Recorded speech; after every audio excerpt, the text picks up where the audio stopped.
Mis hermanos, tengan ustedes todos muy, pero muy buenos días. Qué gozo, de verdad. Me gozo mucho en estar acá. Créame que esta mañana es de gran gozo tener las dos iglesias aquí reunidas. Somos dos iglesias locales diferentes, ¿cierto? Pero somos una en Cristo Jesús. Cuando estemos todos en el cielo, que sea así quiera el Señor tenernos todos en su gracia en el cielo, nos vamos a encontrar allá y ya no vamos a pertenecer a dos iglesias diferentes, sino vamos a ser una sola, adorando y glorificando a Cristo el Señor. Y lo vamos a ver, lo vamos a estar con Él allí. Qué gozo, vuelvo y les digo, qué gozo. Si me permiten, vamos a orar para poner este tiempo en las manos del Señor. Padre, Señor de la gloria, hoy te damos gracias por este día tan maravilloso que nos has regalado, Señor, donde dos iglesias, Señor, hermanas, se pueden reunir a escuchar tu palabra, a adorarte, a abrir las bocas, Señor, para exaltar tu nombre, Señor. Gracias porque tú lo has permitido, Señor. En la cruz fue permitido todo esto, Padre Santo. Nunca nos dejes olvidar que fue allí donde tú pagaste el precio, Señor, para que nosotros hoy pudiéramos estar hoy juntos como hermanos, Señor, adorándote y glorificándote, Señor Jesucristo. Gracias por ese precioso Espíritu Santo que nos guía, nos ilumina, nos conforta a diario, Señor. Y te rogamos que Él sea el que ministre esta palabra en nuestros corazones, Señor. Y cuando salgamos aquí de la iglesia, Señor, salgamos con nuestra mente, nuestro corazón renovados por medio de tu palabra, Señor. Gracias, Padre Celestial, por haber dado a tu Hijo, haber pagado ese precio que éramos nosotros los deudores, Señor. Hoy colocamos este tiempo y te rogamos, Señor, habla a tu iglesia, Señor, porque es tuya, Padre. En el nombre poderoso de nuestro amado Señor Jesucristo, amén y amén. Mis hermanos, si me acompañan, tienen sus Biblias y la abrimos, la porción a meditar el día de hoy, Colosenses capítulo 2, Colosenses 2, versos del 13 al 15. Colosenses 2, del 13 al 15. Y es un versículo tal vez que muy conocido, tal vez lo hemos meditado muchísimas veces, tal vez lo hemos leído muchísimas otras veces, ¿sí? Hemos escuchado prédicas. Uno se mete a internet, a YouTube y coloca prédica Colosenses 2 del 13 al 15 y eso aparece en cantidades, ¿sí? Pero quiera el Señor hablarnos hoy por medio de esta palabra y que así sea que muchas veces la hayamos escuchado, hoy sea el día en que el Señor hable a nuestros corazones y esta palabra se convierta en una palabra viva y eficaz en nuestras vidas. Colosenses capítulo 2, versos del 13 al 15, y dice la palabra del Señor: y a vosotros, estando muertos en pecados y en la incircuncisión de vuestra carne, os dio vida juntamente con Él, perdonándoos todos los pecados. El verso 14, anulando el acta de los decretos que había contra nosotros, que nos era contraria, quitándola de en medio y clavándola en la cruz. Verso 15, y despojando a los principados y a las potestades, los exhibió públicamente, triunfando sobre ellos en la cruz. Y la iglesia dice, amén, amén. Bueno, si yo voy a hacerles dos preguntas, la van a contestar allí mentalmente. ¿Cuál ha sido la mayor tragedia de todos los seres humanos? ¿Cuál ha sido la mayor tragedia de todos los seres humanos? Y si pudiéramos pensar, ¿cuál ha sido la derrota, escúchenme bien, la derrota más grande de toda la humanidad? ¿Cuál ha sido la tragedia más grande para todos los seres humanos? ¿Y cuál ha sido la derrota más grande para toda la humanidad? ¿Sí? Para muchas personas, si hablamos de estos temas, de grandes tragedias y grandes derrotas, pudiéramos pensar inmediatamente, sin irnos tan lejos en la historia de la humanidad, en la Primera y Segunda Guerra Mundial, ¿cierto? Ha sido muy grande, ¿sí? Muchas vidas se perdieron, muchas cosas se destruyeron, muchas ciudades se habían destruido, se destruyeron en estas dos guerras, ¿sí? Pues hace unos pocos días, se celebró el 80 aniversario del desembarco en Normandía. A mí me gusta mucho la historia y me perdonan mis hermanos que traiga esto a colación. Ustedes dirán, ¿pero qué tiene que ver con el tema? Tiene mucho que ver, escuchen. Se celebró el desembarco que dio inicio a la Segunda Guerra Mundial, o sea, de allí comenzó, bueno, la libertad para este pueblo, ¿sí? Para este continente europeo.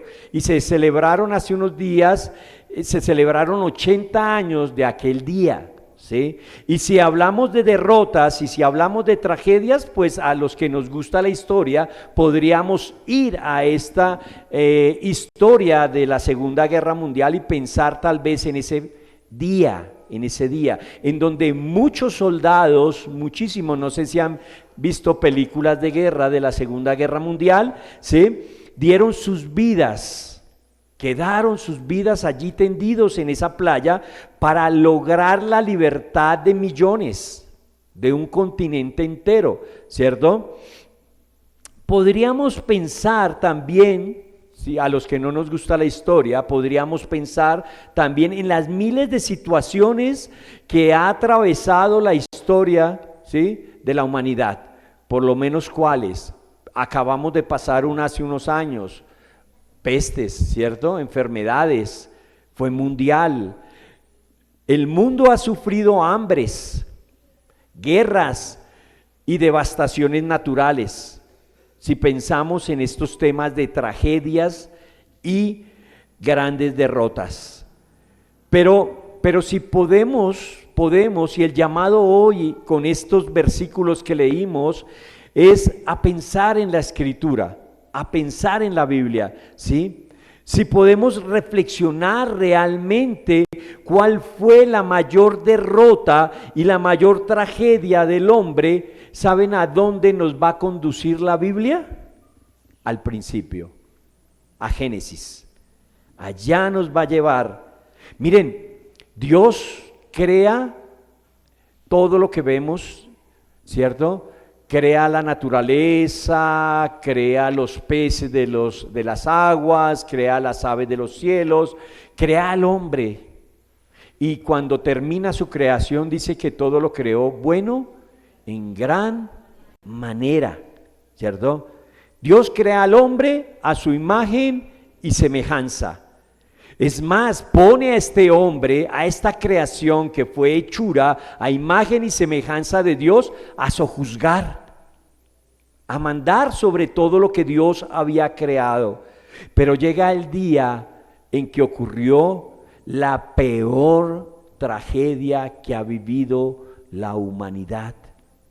El peor día de toda la historia de la humanidad y la más grande derrota. Y si ustedes quieren verlo en sus casas lo pueden leer, Génesis capítulo 3. ¿Qué hace el hombre? Hombre creado a la imagen y semejanza de Dios, ¿cierto? Lo pone Dios en un lugar de privilegio y ¿qué hace el hombre? Peca, cae.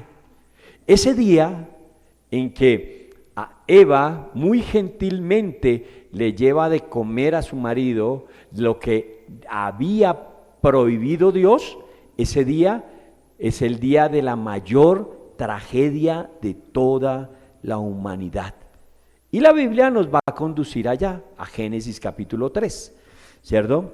Ese día ocurrió la mayor tragedia y derrota para el hombre, ¿Por qué? Porque desde ese día, como dice Romanos capítulo 3, verso 23, todos pecaron y todos están ¿qué? Destituidos de la gloria de Dios.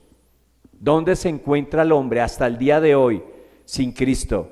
Alejado de la gloria de Dios. ¿Por qué? Porque un día el primer hombre y la primera mujer desobedecieron, cayeron, ¿sí? Pecaron. Pero, bueno, no nos quedemos con esta historia tan triste. Allí también la Escritura nos lleva a este pasaje de Colosenses capítulo 3. Hoy veremos la mayor victoria. Si ya conocemos la mayor derrota, en Colosenses nos narra ¿qué? La mayor victoria. Victoria que cualquier hombre puede anhelar. El día más grandioso que se ha presentado en toda la historia de la humanidad. Y noten, lo maravilloso de esto es que en la Segunda y en la Primera Guerra Mundial, sin ir para atrás tan lejos, fueron países, fueron hombres los que trajeron esta victoria. Pero allí, solo en la cruz del Calvario, se encontraba un hombre, uno solo, Cristo Jesús. ¿Sí? Esta victoria no la obtuvo ningún país. Esta victoria no la tuvo ningún hombre en particular, ningún héroe de guerra, nadie fue condecorado, solo uno que permaneció en aquella cruz. Solo Cristo pudo obtener un triunfo así. Miren, ese día uno muere, uno nomás. En la playa esta de Normandía murieron miles de hombres para traer libertad a millones, pero en la cruz solo muere uno para traer vida a muchos. ¿No les parece esto una gran victoria? Pero lastimosamente hoy en día se vive en ese primer día de la gran tragedia. Y ustedes preguntarán, ¿cómo? Cuando los hombres ignoran a Cristo. ¿Sí? Cuando los hombres solo lo recuerdan en dos ocasiones, en Navidad, y no lo recordamos por su nacimiento, por lo que Dios hizo ese día, no, sino por los regalos que nos trae, ¿cierto? O lo recordamos en Semana Santa. ¿Por qué? Porque vemos películas tal vez de lo que pasó, ¿sí? O tal vez porque la Semana Santa nos recuerda ¿a qué? No a Cristo y su sacrificio en la cruz, sino que es tiempo de vacaciones. Bueno, el contexto de este pasaje que acabamos de leer en Colosenses es que la iglesia allí en Colosas se encontraba luchando contra unos personajes que decían que Cristo, sí, muy buena gente, sí, el Redentor, pero era necesario algo. Cristo no es suficiente. Cristo no es el todo. Hay que hacer algo. ¿Sí? Y eran las enseñanzas que se estaban introduciendo a la iglesia. Y el apóstol Pablo, escribe a esta iglesia diciéndoles: Cristo es suficiente. ¿Sí? Estos hombres apoyaban la idea de la circuncisión. ¿Eres cristiano? Sí, pero para ir al cielo se necesitan dos cosas. Primero, Cristo y el sacrificio en la cruz. Segundo, tienes que ser circuncidado. Entonces, allí está la idea de que Cristo no era suficiente. Pero hermanos, el apóstol escribe a la iglesia en Colosas, y no solo la iglesia en Colosas, sino hoy nos dicen, porque yo estoy seguro, porque me ha pasado a mí, que a veces dudamos y pensamos que Cristo no es suficiente, ¿sí? Pero el apóstol, inspirado por el Espíritu, escribe a la iglesia y hoy a nosotros, su iglesia reunida aquí en este local, que la obra en la cruz es perfecta, es suficiente y además es completa. Miren, que hoy podamos escuchar las palabras del Señor Jesucristo cuando dice, consumado es, todo está hecho. Miren, ¿el cristiano ha sido circuncidado o no ha sido circuncidado? ¿Ustedes qué piensan? Sí, el verdadero cristiano ha sido circuncidado, pero no en la carne, en el corazón. El verdadero cristiano no necesita una obra externa, necesitas una obra interna. El título de este sermón, para los que anotan, es La victoria de la cruz. Está dividido en 3 partes. La primera, el versículo 13, la victoria trae vida. Mire, vamos a ver qué trae la victoria de la cruz. La victoria trae vida. El segundo punto está en el versículo 14. Con la victoria se cancela la deuda. ¿Ustedes sabían que éramos deudores? Éramos deudores. Y el versículo 15 dice, la victoria le arrebata el dominio al que tenía el dominio. Adivinen quién, Satanás. No nos gusta mencionarlo mucho, pero lastimosamente ese día de la gran derrota, ese día de la gran humillación para el hombre, el único exaltado fue Satanás, porque él tomó ese control que debería haber tomado el hombre. Y hoy, aunque atado, es el peor enemigo que tiene el cristiano. Entonces vamos a ver el primer punto, la victoria que trae vida. Verso 13, lo voy a volver a leer. Y a vosotros, el apóstol escribe a la iglesia en Colosas, a vosotros. Entonces ese vosotros, hoy lo podemos decir, y a nosotros. Hoy a nosotros nos dice que estando muertos en pecados y en la incircuncisión de vuestra carne, os dio vida, noten ustedes, os dio vida juntamente con Él, perdonándoos todos los pecados. Bueno, pero lo primero que nos describe el texto es el estado o la condición del hombre sin Cristo.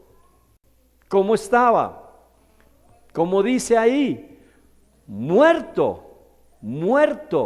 en pecados. Y esa es la condición del hombre natural sin Cristo. Están muertos. Nosotros, por gracia y gloria de Dios, hoy gozamos de vida, ¿cierto? Pero antes estábamos muertos en delitos y pecados. Mis hermanos, ese es el estado espiritual del hombre desde ese día, desde el día de la mayor tragedia, desde el día que comieron el fruto, desde el día que nuestros padres, Adán y Eva, decidieron por voluntad propia desobedecer, muertos espiritualmente hablando. Todos, desde Adán y Eva hasta el día de hoy, hemos violado la ley de Dios. Miren, pecamos con nuestras vidas, pecamos con las acciones, pecamos con nuestros pensamientos. La palabra de Dios nos dice que no hay bueno aún, ni uno. No hay ni uno bueno, no hay nadie bueno. Desde ese día, sin Cristo, el hombre se convirtió. No solo está alejado de la gloria de Dios, sino que se convirtió en enemigo de Dios. Está destituido de su gloria a causa del pecado. Todo hombre que ha pisado, que está pisando y que pisará esta tierra sin Cristo es un transgresor de la ley moral de Dios. Aquí en esta humanidad solo ha habido un hombre que anduvo por esta tierra sin pecar y fue Cristo el Señor. No hay nadie más. Mis hermanos, no hay corazones buenos sin Cristo. No hay hombres buenos sin Cristo, solo hay hombres muertos y corazones apagados, apocados, muertos. ¿Por qué? Por el pecado. Miren, Pero algo chistoso pasa en la iglesia. Nos creemos de otro estrato, ¿sí? A veces decimos, estos mensajes son para los de afuera. El evangelio, a mí ya me lo dijeron una vez, hice una oración y hoy estoy en la iglesia, para mí no es. No, mis hermanos, esto es para tenerlo en cuenta todos los días de nuestra vida, todos los días. No es solo para los de afuera, es para nosotros también. ¿Por qué? Miren, noten ustedes, Efesios 1 dice, y el apóstol mismo, el mismo que le escribe a Colosas, le escribe a Filipos, él os dio vida a vosotros. Y hoy nos dice a nosotros, él nos dio vida a nosotros cuando estábamos muertos en delitos y pecados, en los cuales anduvisteis en otro tiempo, siguiendo la corriente de este mundo, conforme al príncipe de la potestad del aire, el espíritu que ahora opera en los hijos de desobediencia, entre los cuales también todos nosotros vivimos en otro tiempo, en los deseos de nuestra carne, haciendo la voluntad de la carne y de los pensamientos. Éramos por naturaleza hijos de ¿qué? De ira, lo mismo que los demás. Pero, esos peros tan hermosos del Señor, pero Dios, que es rico en misericordia por su gran amor con que nos amó, aún estando nosotros muertos en pecado, nos dio vida juntamente con Cristo. Por gracia sois salvos. ¡Qué maravilla! No hay que creernos más, o que estos mensajes de la Escritura o el Evangelio es para los de afuera. No, es para nosotros, para su iglesia. ¿Por qué? Porque si alguien debe vivir en pos de esta verdad, somos nosotros. Por gracia somos salvos. Y es aquí donde comienza ese maravilloso día, el día de la cruz. El día de la cruz de Cristo, donde Él ganó la victoria. ¿Y saben qué? Nos dio vida.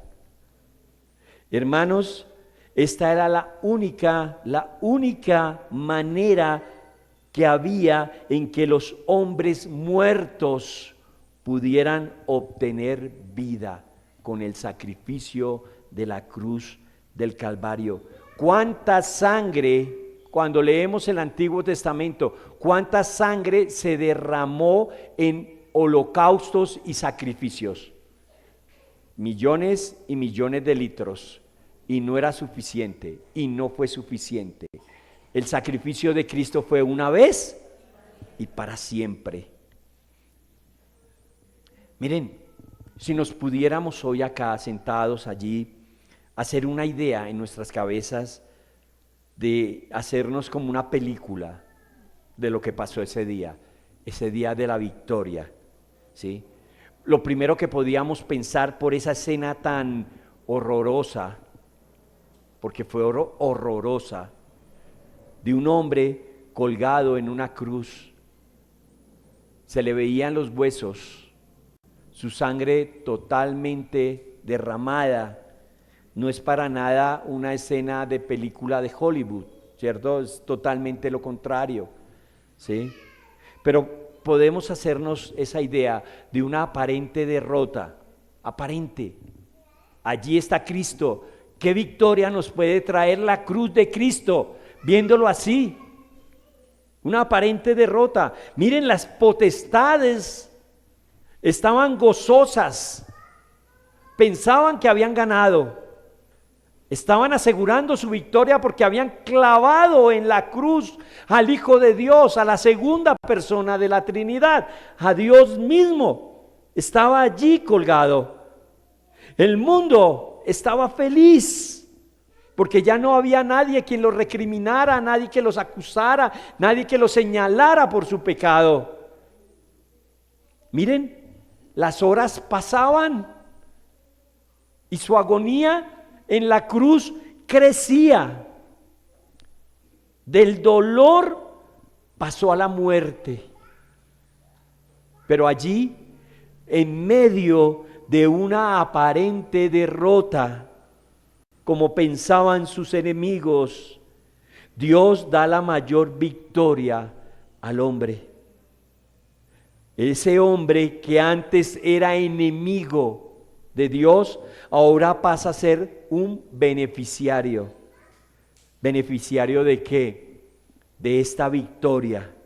¿Por qué? Porque ahora tiene vida en Cristo. Allí se ve el maravilloso día de la victoria. ¿Y cómo pasó esto? ¿Cómo podemos pasar de ser enemigos ahora a ser hijos de Dios? Herederos, coherederos juntamente con Cristo. ¿Cómo fue eso? Pues ese día en la cruz nuestros pecados fueron perdonados, dice el texto. Él los dio vida juntamente con Él, perdonando todos los pecados.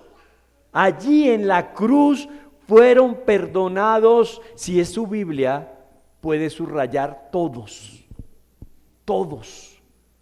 los pecados, presentes, pasados, futuros. Hermanos, esa es la victoria.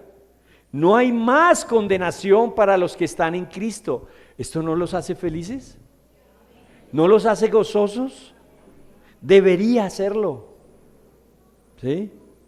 En la cruz ya no estamos condenados, porque Cristo fue el que llevó esa condenación en la cruz. La cruz de Cristo otorga el perdón. ¿Eres consciente de esto? ¿Eres consciente que ya no eres condenado? Porque en la cruz Cristo pagó. Mira, cuando enfrenten el juicio, cuando enfrentemos todos el juicio, ya no vas a ser condenado. Ya Dios no te va a ver a ti, va a ver a Cristo en ti. ¿Y sabes qué va a decir el juez? Perdonado. Eres perdonado. Hermanos, pero para nosotros la iglesia, ¿qué es este perdón? Este perdón no es una licencia para seguir pecando, no lo es. No lo es. Más bien este perdón me debe llevar a una vida conforme al sacrificio de la cruz. Si soy consciente de que mis pecados son perdonados en la cruz, yo debo vivir mi vida cristiana conforme a este sacrificio. Ya no tengo que pararme y que me crucifiquen porque el que lo hizo fue Cristo. Pero debo vivir mi vida cristiana según ese sacrificio que sí le costó a Cristo. Este perdón no nos costó nada. Este perdón fue gratis para nosotros.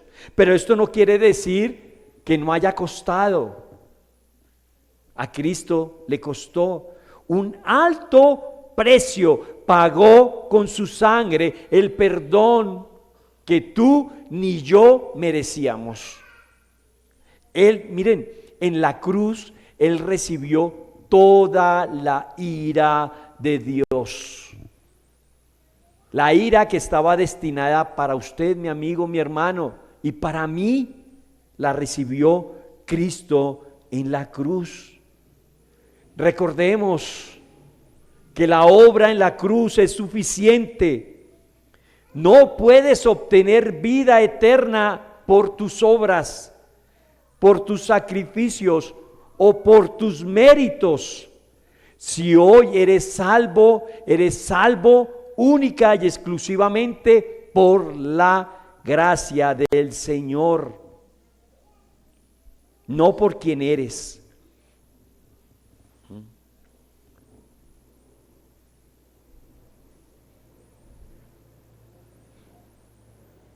Es suficiente.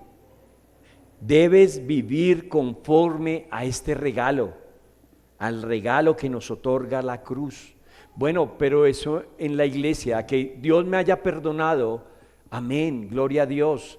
Pero ¿cómo hago o cómo traigo esto a la iglesia? Lo aplico a la iglesia. Noten ustedes Colosenses 3:13, ahí más adelantico, y dice: sean comprensivos con las faltas de los demás y perdonen a todos los que los ofendan. Recuerden que el Señor los perdonó a ustedes, así que ustedes deben perdonar a los otros. Sí, amén, gloria a Dios. Dios me ha perdonado y gozo ese perdón. Pero ahora, ¿cómo aplico esto en la iglesia?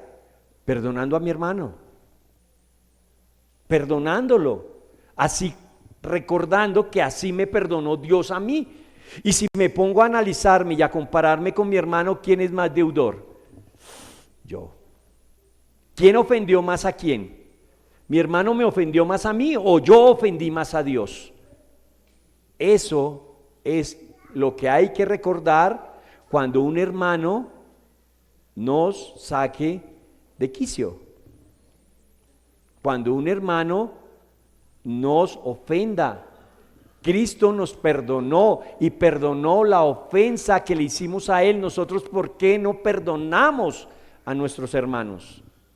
Allí es donde hay que aplicar. Ese es el campo de operaciones que Dios nos ha dado o destinado para que nosotros lo ejerzamos, la iglesia. Y allí es donde el perdón de Dios se hace evidente. Si Dios me perdonó a mí con todos los pecados que yo tenía o tengo, ¿cierto? Porque Él me perdonó los pecados presentes, pasados, presentes y futuros, ¿por qué no voy a perdonar la ofensa que mi hermano me hizo? ¿Listo? Esto nos lleva a nuestro siguiente punto, verso 14. Noten, entonces lo primero que da, ¿qué es la cruz? ¿Qué da la cruz o la cruz de Cristo? La cruz de Cristo nos trae vida, vida. Ahora lo segundo, con esta victoria se cancela nuestra deuda. Verso 14, anulando el acta de decretos que había contra nosotros, que nos era contraria, quitándola de en medio y clavándola ¿en dónde? En la cruz. Miren, ese día de esa gran victoria hay otro efecto de la cruz. Anuló,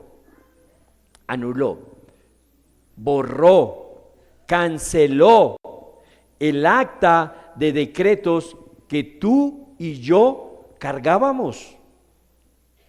No eran de Él, eran nuestras, era de la iglesia, de los hermanos en Colosas.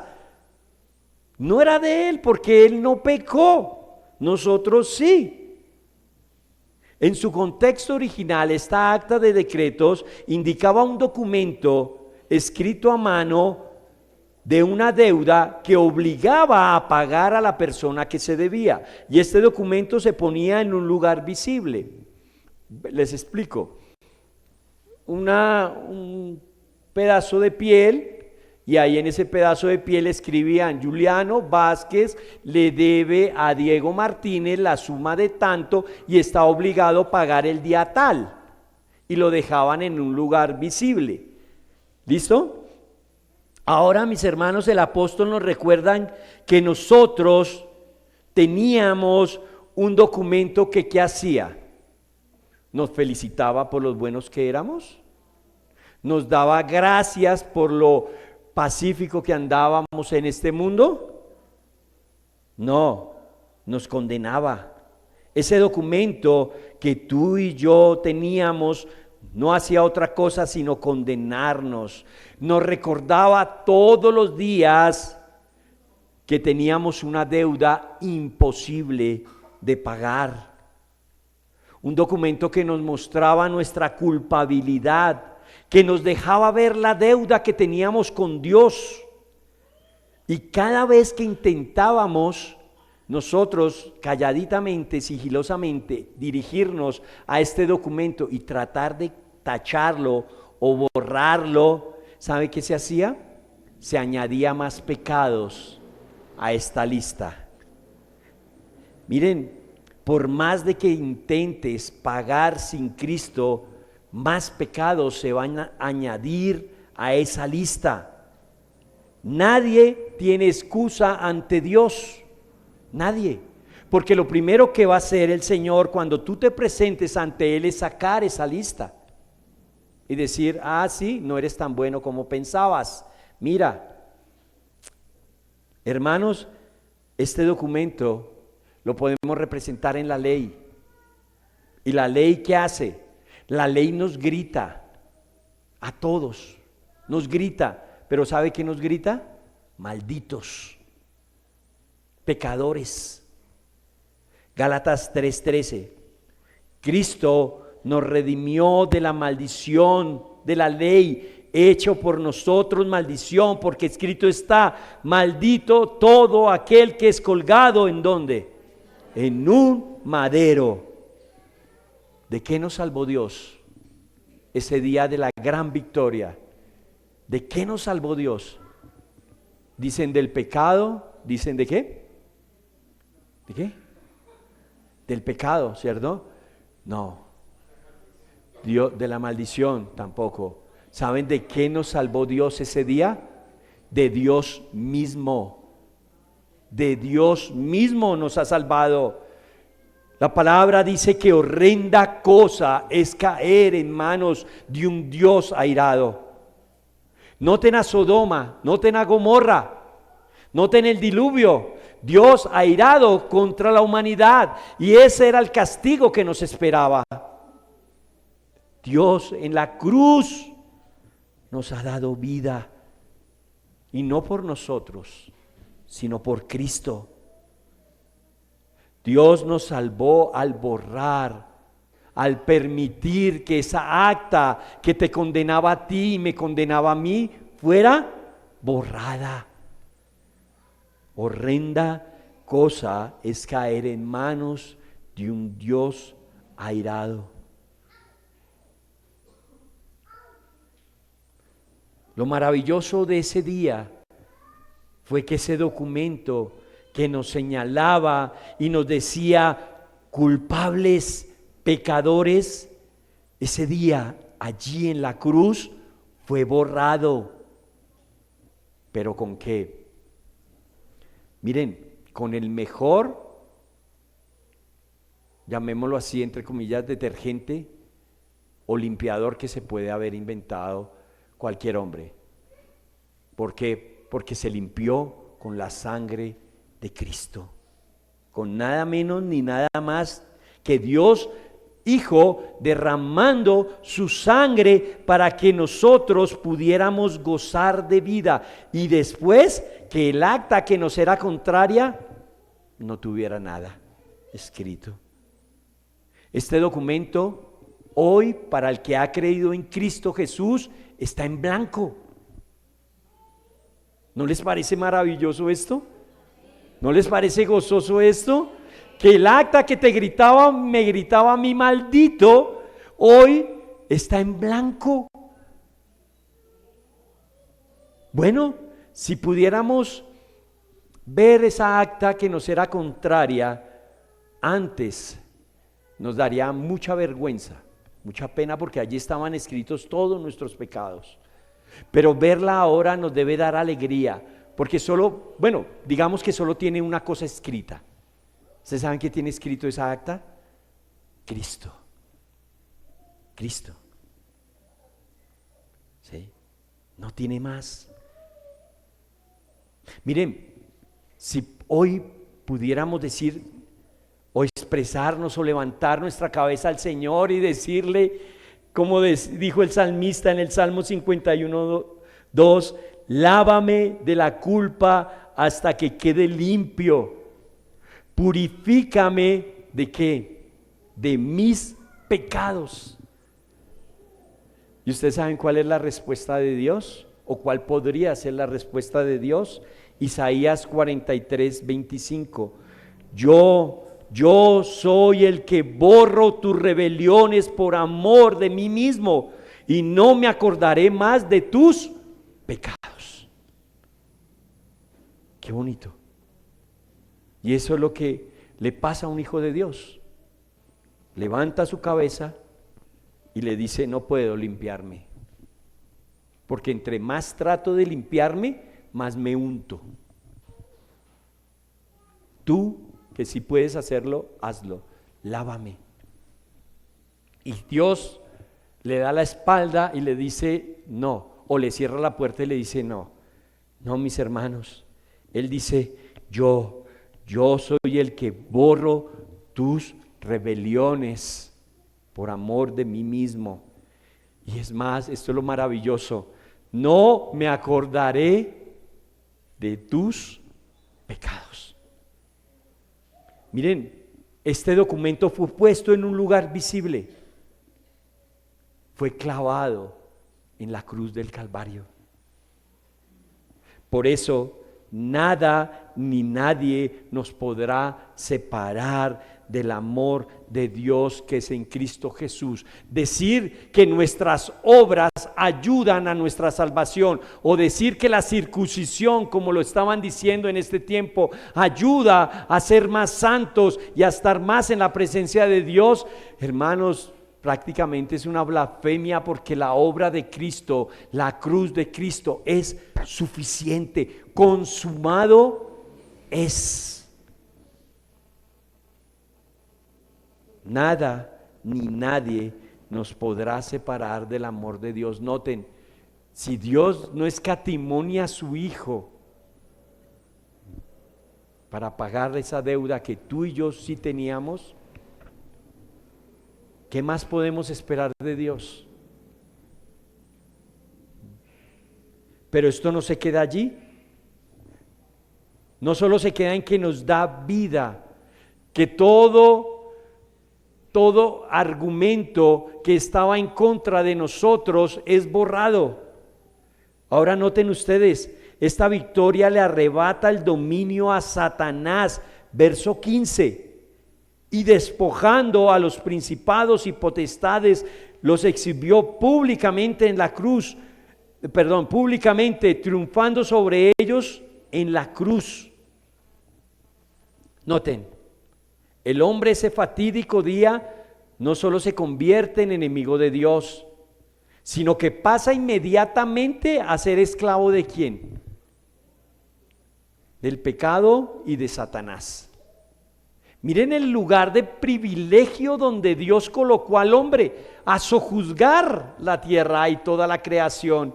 Ahora, a causa del pecado, el hombre pierde ese lugar, ese privilegio, y se convierte en enemigo de Dios y se convierte en esclavo del pecado y de Satanás.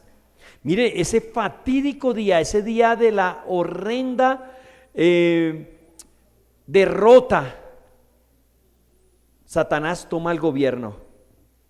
Él tiene la autoridad de este mundo caído. El hombre ahora vive bajo su dominio. Miren el hombre cómo quedó naturalmente destituido de la gloria de Dios. Pero eso no significa que andemos por el mundo sin Dios y sin nadie que nos mande, no, nada. No, sí hay un Dios con D pequeña. Satanás tiene el dominio. Mis hermanos, Cristo fue expuesto en público, en un lugar donde todos lo veían. Allí donde lo crucificaron lo podía ver toda Jerusalén. Lo exhibieron públicamente, ¿sí? Miren, el que no tuvo pecado tuvo un acta pegada en su cruz. ¿Saben qué decía esta acta? Rey de los judíos.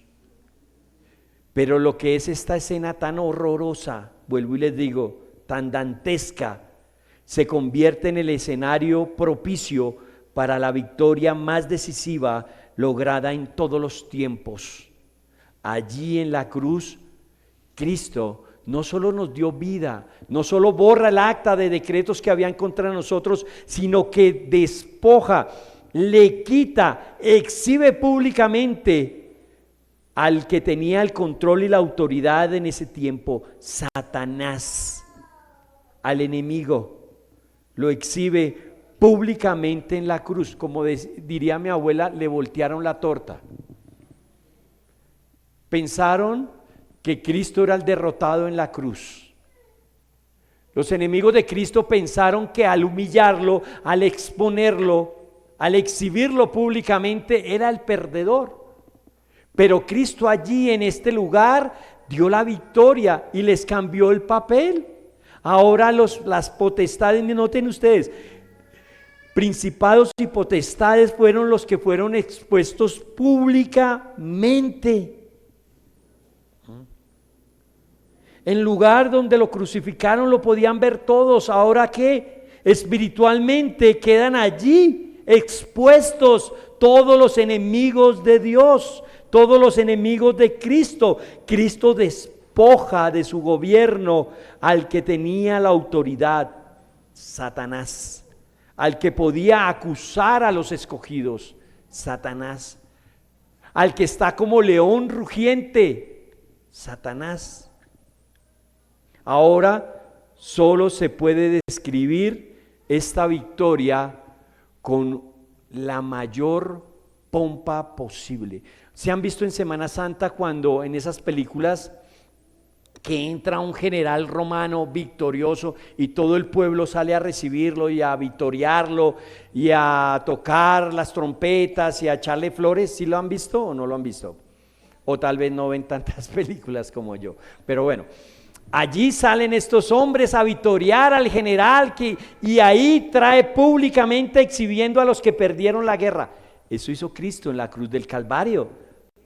Eso hizo Cristo. Miren, Cristo azotado, Cristo humillado, Cristo coronado con espinas, Cristo vituperado, Cristo siendo un espectáculo para el mundo, vence al mismo mundo en la cruz. En esa cruz donde aparentemente se pierde la esperanza, se cumple la promesa. Y volvemos al Génesis, ese Génesis 3:15 donde Dios da una hermosa promesa. Y pondré enemistad entre ti y la mujer y entre tu simiente y la simiente tuya. Noten, este te herirá en la cabeza y tú le herirás el carcañal. Allí en la cruz se cumple esta promesa hermosísima. Ahora ya no somos esclavos del pecado. Miren los beneficios que trae la cruz de Cristo. Miren los beneficios que nos trae ese maravilloso día de este día de victoria. Tenemos vida. El acta es borrada. Ahora Cristo despoja de autoridad a Satanás. ¿Y qué nos convierte en eso? En libres. O bueno, libres por decirlo algo, del mundo del pecado y de Satanás. Pero ahora somos esclavos, porque Él nos compró con su sangre. Somos esclavos de Cristo. Y no lo hacemos por temor, sino por amor.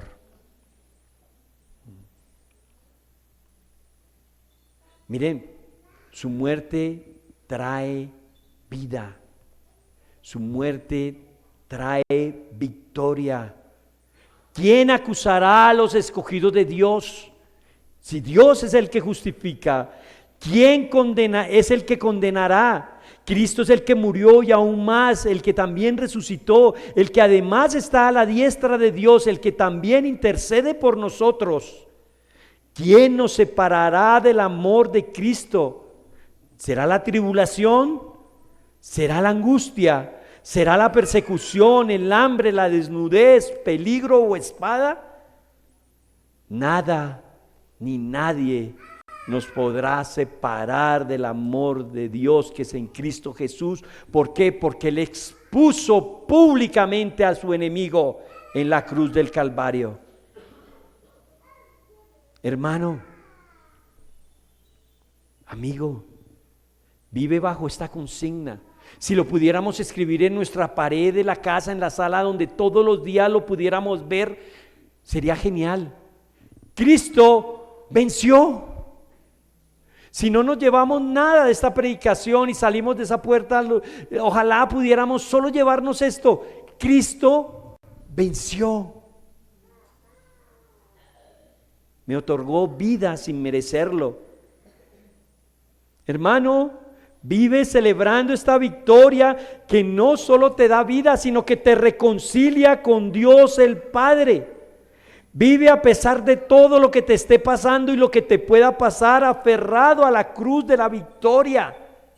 Porque cuando estamos en la buena, somos uno. Pero cuando nos llega la mala, ¿dónde está Cristo? Pues hermano, Cristo pagó, Cristo murió. Hoy ya no lo busques en la cruz. Él está sentado a la diestra del Padre intercediendo por esa circunstancia en la cual estás. Vive en la iglesia como si la culpa, el pecado, la esclavitud, la deuda ya no estuvieran. Están clavadas en la cruz. Mi culpa, mi pecado, mi esclavitud está clavado en la cruz de Cristo. Hermano, vive en victoria. Hoy es un día de victoria.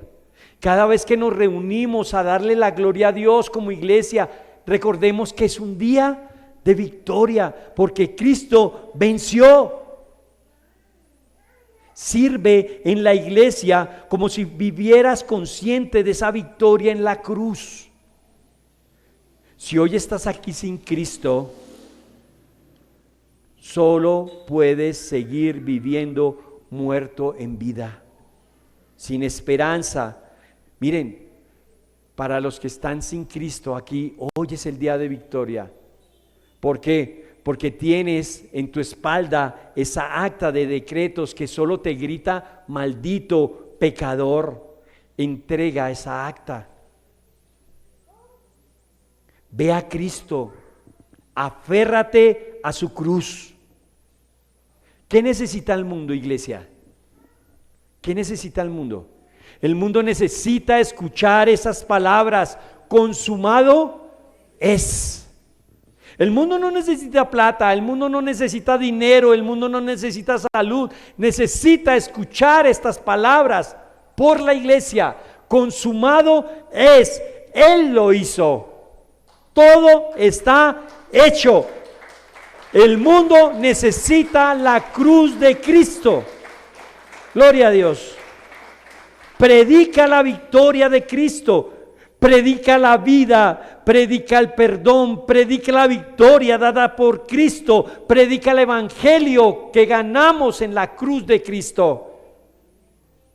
Y para terminar, Isaías 53:10, me encanta como muchos años antes, niños, muchos años antes de que Cristo muriera en la cruz, el profeta escribe, Isaías 53:10, formaba parte del buen plan del Señor aplastarlo y causarle dolor. ¿A quién? A Cristo. Sin embargo, cuando su vida fue entregada en ofrenda por el pecado, tendrá muchos descendientes y disfrutará de una larga vida. Y en sus manos el buen plan del Señor prosperará. Cuando vea al justo, hará posible que muchos sean contados entre los justos, porque Él cargará con todos los pecados de ellos, y yo le rendiré honores de un buen soldado victorioso, porque se expuso a la muerte y fue contado entre los rebeldes, y cargó con todos los pecados de muchos e intercedió por los transgresores. Eso hizo Cristo en la cruz cuando dijo: consumado es. 1000 años antes de que Cristo muriera, el profeta escribe esto: se cumple en la cruz y se goza hoy en la iglesia esa victoria. Padre, Señor de la gloria, hoy te damos gracias, Señor, por esa victoria que tú nos diste en la cruz, aún sin merecerlo, Señor.